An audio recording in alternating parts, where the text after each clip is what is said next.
Вітаю!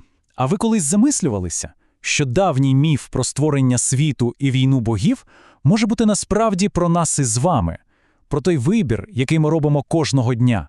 От саме це ми сьогодні й спробуємо розібрати, заглибившись в історію, яку розповідають слов'янські веди.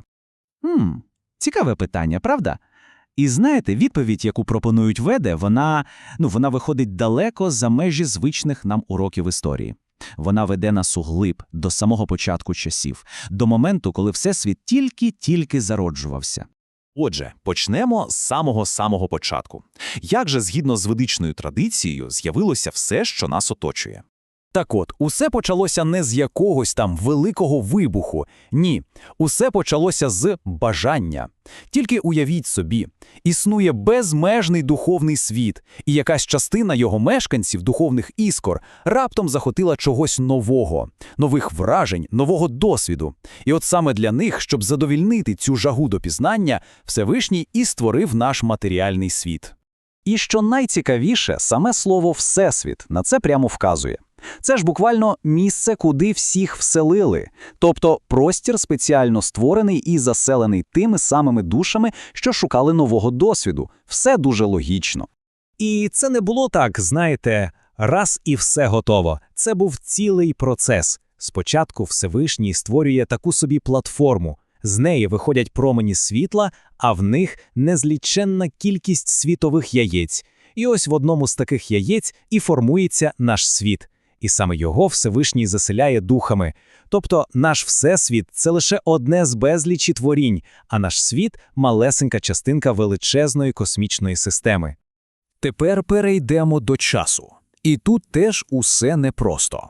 Забудьте про звичну пряму лінію від минулого до майбутнього. У цій традиції час – це величезна спіраль, велике колесо. Кожен його оберт – це новий цикл.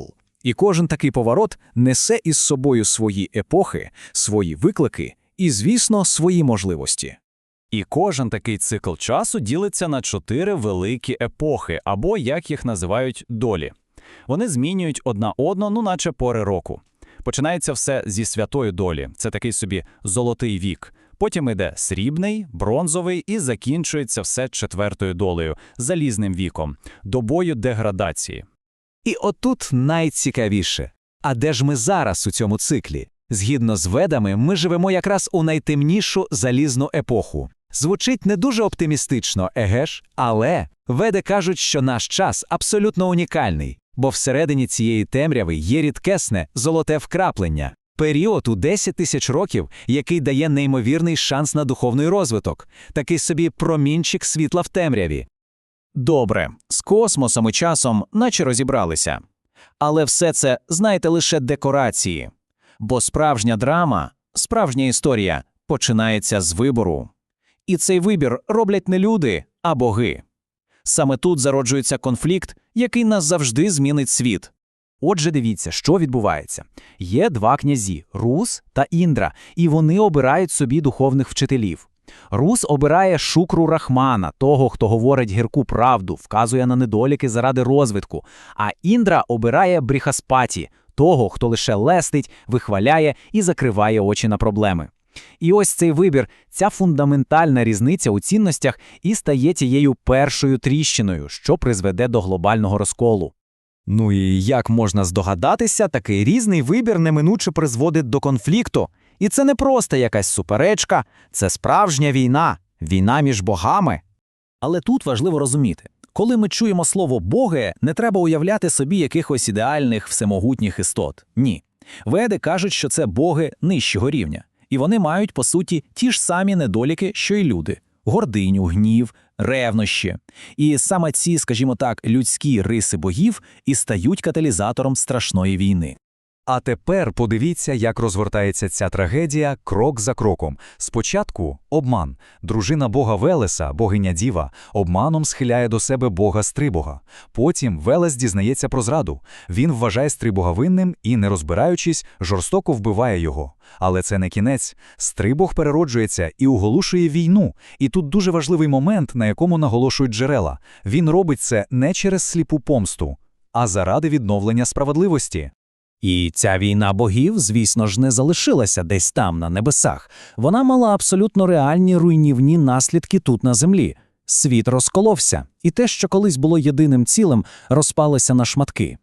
Бо це був не просто конфлікт за владу, це був конфлікт ідеологій. Подивіться, ті, хто підтримав Стрибога, північна традиція, стояли за шлях розвитку. Вони вірили, що всі, особливо лідери, мають постійно вдосконалюватися. А ті, хто підтримав Велеса, південна традиція, обрали шлях контролю. Вони вважали, що легше керувати людьми, якщо тримати їх у невігластві. Два абсолютно протилежні погляди на світ. І ось наслідки цього ідеологічного розколу ми бачимо й досі. Веди стверджують, що саме цей давній конфлікт і став причиною того, чому колись єдиний народ згодом розпався на безліч різних націй. Те, що почалося як війна богів, закінчилося поділом людства. Добре, історія вражаюча. Але можна запитати, і що з того? Яке відношення це має до нас сьогодні? Виявляється, у цих давніх оповідях є відлуння, яке звучить дуже і дуже актуально. І урок тут, як то кажуть, поза часом. І справді виникає логічне запитання. Якщо вся ця історія про недосконалих богів, обман, вбивства, то чому ми взагалі маємо на це дивитися? Чого тут можна навчитися? Адже хочеться прагнути до якогось ідеалу, а його, виходить, і серед богів не було. А відповідь, яку дають веди, дуже глибока.